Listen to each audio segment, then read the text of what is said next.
What's up, losers? Sep here. Today I'm going to be showing you guys why I think the Fletcher is the best villager. Let's get to it.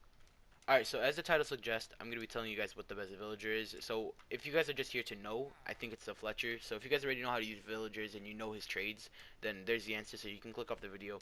But if you're here to actually learn why he's the best villager and why you think maybe he'll go in your survival world, then you can continue watching. Alright, so if you're still watching, that means that you want to know why the Fletcher is the best villager and how you could put him in survival world. So yeah, this is what the Fletcher looks like. He's a pretty simple guy, and I'm going to explain his trades later. Right now I'm going to explain his workstation. So he uses a fletching table. He's pretty much the bow guy who sells like the bows and the arrows and stuff like that. So this is how you make it. It just takes 4 planks and 2 pieces of flint, so it's actually very simple. And here's how the fletching table looks. I actually really like it. So yeah, it is very simple to make, so that's one advantage of the Fletcher, that his workstation is so simple to make. You can actually expand it very long because of how easy it is to get these guys.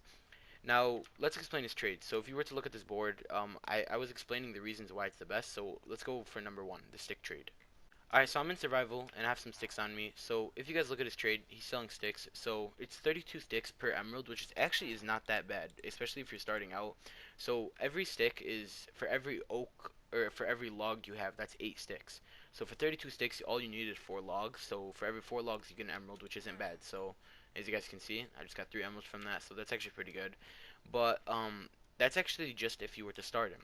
But if you were to do the village, if you were to like turn him into a zombie villager and turn him back, and you were to have his guys around him, so I actually spawned this guy later so that he wouldn't get that effect. But all these guys, as you guys can tell, one stick for an emerald. So if you guys look at all these guys, every single one stick per emerald. So I'm just gonna grab a little bit more sticks. I'm just gonna grab another 32 just like this.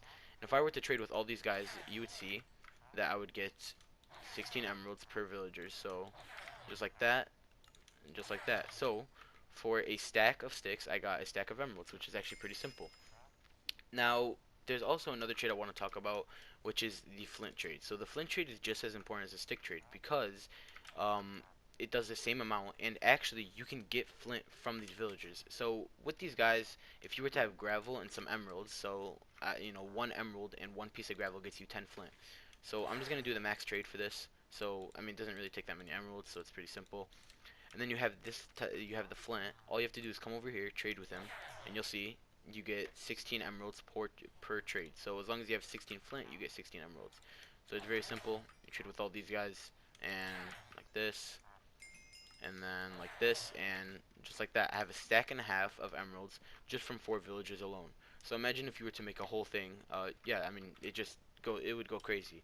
So that's definitely a very big advantage. But I'm gonna actually go into the cost. So to have one villager, assuming that he already has the one stick trade because you turned him into the zombie villager, or you turned his friend into the zombie villager, it takes 2 logs per villager. So 2 logs, and you get 16 sticks. So for 2 logs, you get 16 emeralds. That's pretty much what I'm trying to say.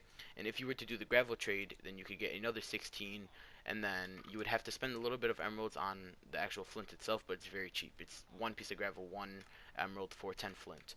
So now let's go into the math. So this part is going to get a little confusing, so try to stick with me. Alright, so here comes the math. So this is kind of the boring part, so I would just recommend just, you know, trying to stay through it, but here we go. If you have 1 log, you get 4 planks, and for every 4 planks you get 8 sticks. So for every 1 villager, you need 16 sticks to get the max amount of trees you can get on that villager. So that means that, like I said before, you only need 2 logs. So I mean that's pretty simple math. But over here you have the flint trade, which is also a very important thing people underestimate. So for 1 emerald and 10 gravel, you get 10 flint. Now for 1 flint, you get an emerald, but the problem is you have to spend 1 emerald. So you get a profit of 9 emeralds, and that's assuming that you do the perfect amount, which you never will. So yeah, I mean it's still very very good, but you do lose, like, I mean actually you don't lose anything because you're getting emeralds from it. But yeah, you get a profit of 9 emeralds per trade if you were to do the perfect amount. So I mean I guess it's pretty simple. The math isn't really that hard. It's just kind of boring, but yeah, I guess that kind of explains why I think the Fletcher is the best. Now, the last part I want to talk about is over here, the weakness arrow. So, this is something that, no oh, I accidentally messed up the numbers. Alright, there we go, we fixed it. But let's go back to the weakness arrows. So, this is one thing people actually haven't been talking about, and that's the fact that the Fletcher actually sells weakness arrows. So, if I were to trade with this guy for his bows, and I were to trade him over here, then you'd see this guy gives invis. So you have a chance of getting the weakness, and honestly, I don't think it's that hard to get because I've gotten it multiple times. I don't think this is the weakness either. That's slowness. But I mean, eventually you will get the weakness trade, and what the weakness? Oh, I think this is the weakness trade right here. So I mean, as you guys can tell from 3 villagers, I got the weakness trade, so it can't really be that hard. So trade with him. There we go. Weakness arrows. Now you may be asking why you need weakness arrows, and that's because of the fact that to do the like 1 stick per emerald trade, you're gonna need to turn him into the zombie villager and turn him back, and that requires weakness potions. But if you have the weakness trade, what you can do is just use any type of bow. I'm just using a bow without power since I just got that right now, and you can come over here and you can make that trade. So I'm just gonna grab some arrows from his first trade, bring him down here, and grab some weakness. So what you can do is turn him into the zombie villager, and then you shoot him real quick. Do not full power it, just like that, and he'll get the weakness effect, as you guys can tell. And then you can feed him the golden apple, and he'll do it. So you can technically kind of infinitely, trade with him, and you never have to do the weakness trade. So you don't even need brewing stands or any brewing like that, which is another thing that people hate, which is getting the weakness potions.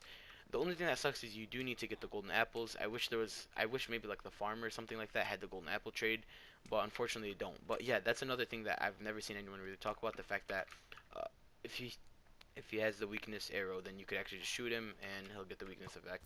Just like that. Just make sure you do it lightly so he doesn't die. I wonder if he actually dies from a full charge shot. I don't think he will. Yeah, he still doesn't die from a full charge shot, but that's assuming that he's a zombie villager. So, I mean, yeah, I guess that's my reasoning behind it. Alright, so I hope you losers enjoyed. This is just my opinion. Remember that I did use some math, but realistically, it's just my opinion. So you guys can think whatever you want. Now I know there's gonna be a big argument about the librarian, but personally, I think the Fletcher's the best. But yeah, if you losers enjoyed, make sure you join the Discord. Link is in the description. That's just if you have any questions, you can send me pictures or something like that. And if you losers really did enjoy, make sure you give me a kiss goodnight. See ya.